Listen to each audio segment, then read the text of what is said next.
Այսօր բավականին բուրն է անցել ահաբեկչության և իշխանության զավթման փորձի համար մեղադրվող Բագրատ arczepiskopos Գալստանյանին ու նրա 17 համախոհների դատը։ Դատախազը թվարկել է այն ապացույցները, որոնց հիման վրա կազմել են մեղադրանքը։ Բագրատ Սրբազանն իրեն ու իր համախոհներին վերագրվող մեղադրանքը շինծ ու համարելով դարձյալ շեշտել է արդեն կես տարի բանտում է այն դեպքում, երբ ոչ գաղտնալսումների արդյունքում արված ձայնագրությունները, ոչ էլ ինչպես մեղադրողներն են պնդում,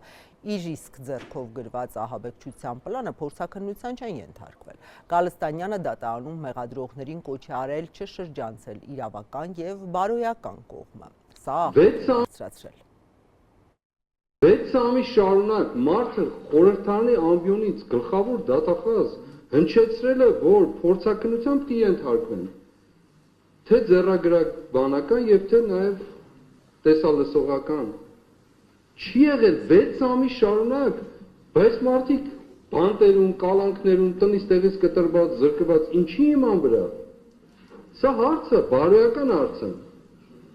Երկրորդը, այն որ ասում են Գալստանյանի բնակարան եկել գնացել են, այս մարդ չկա, որին բնակարան չի եկել գնացել, իրանք ինչեր են կողմը նստած։ Եթե իրավունքը շրջանցելու եք իրավական մասը, բարոյական մասը, այո ասելու եմ, տղամարդկություն ունեցեք մի շրջանցեք։ Եթե բարոյական մասն եք շրջանցելու, իրավական մասը չշրջանցեք։ Երկուսից մեկը ընտրեք։ Երկու դեպքում էլ այլ բան է։ Նստեք հիմա, նստեք։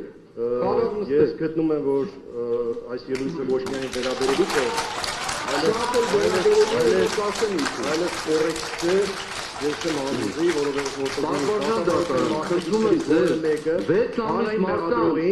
հանրային մեղադրողին տղամարդկության կոչանի կամ այլ կոչեր են։ Այո, ամեն մեկը դատավարության մասնակիցներից պետք է առաջնորդի իրեն վերապահված լիազորություններով։ Ուրեմն, եթե ձեզ դուր չի գալիս տղամարդ լինել չլինելու հանգամանք, ուրեմն մի եղեք։ Երկրորդ, որ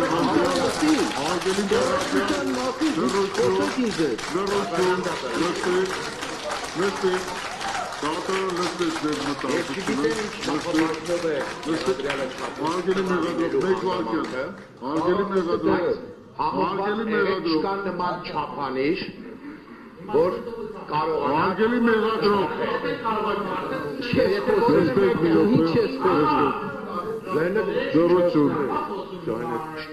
Ուրեմն դատարանը ստիպված կլինի դատական նիստը ընդմիջելու։ Նստեք։ Արգելի մեղադրող, նստեք մի րոպե։ Ընտրում նստեք, հա մեկ վայրկյան։ Նստեք։